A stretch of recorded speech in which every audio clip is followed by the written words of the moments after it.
नमस्कार, बहुत बहुत स्वागत। मैं हूं आपके साथ ऋतु ज्ञानवानी। आप देख रहे हैं न्यूज़ 18 का डिजिटल प्लेटफॉर्म।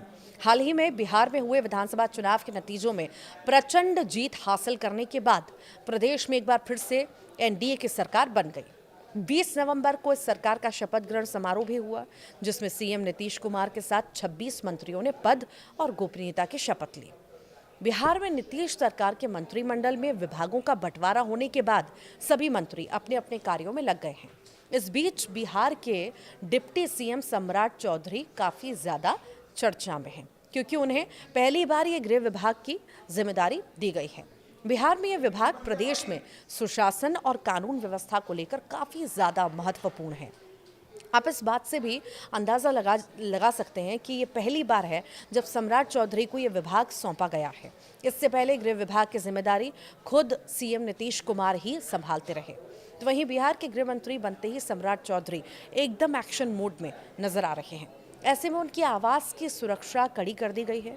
सुरक्षाकर्मी केवल उनको ही आवास पर जाने दे रहे हैं जिनका आने वाले लोगों की लिस्ट में पहले से नाम है। समर्थकों के साथ कंकड़बाग से मिलने आए और एक डॉक्टर का लिस्ट में नाम नहीं होने के कारण उन्हें रोक दिया गया था। जानकारी के मुताबिक करीब 12:30 बजे लघु जल संसाधन मंत्री doctor Santosh Kumar Suman deputy CM से मिलकर निकले थे। पूर्व मंत्री जनक राम सहित कई विधायक और समर्थकों का इतना लंबा तांता था कि सम्राट चौधरी पार्टी कार्यालय तक समय से करीब 2 घंटे बाद पहुंचे।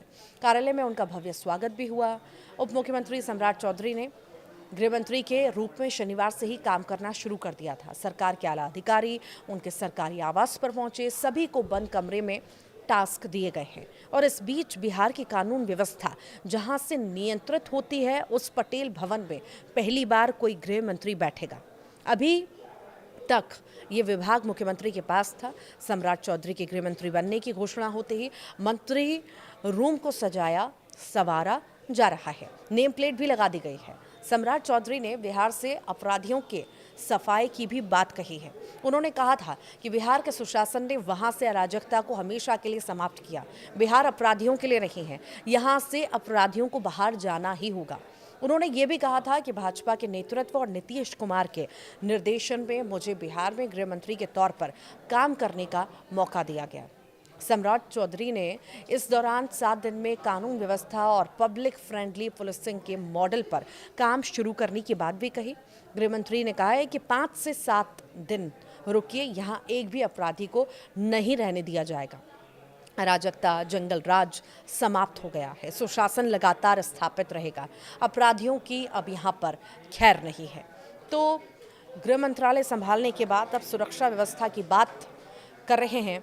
हालांकि कब तक ये सुशासन स्थापित होने की बात जो कर रहे हैं, कब तक ये स्थापित रहेगा या गुंडाराज पूरी तरह से खत्म होने का जो दावा किया जा रहा है वो वाकई क्या है, आप इससे लेकर के क्या सोचते हैं, इस दावे को लेकर के ज़रूर बताइएगा कमेंट बॉक्स में।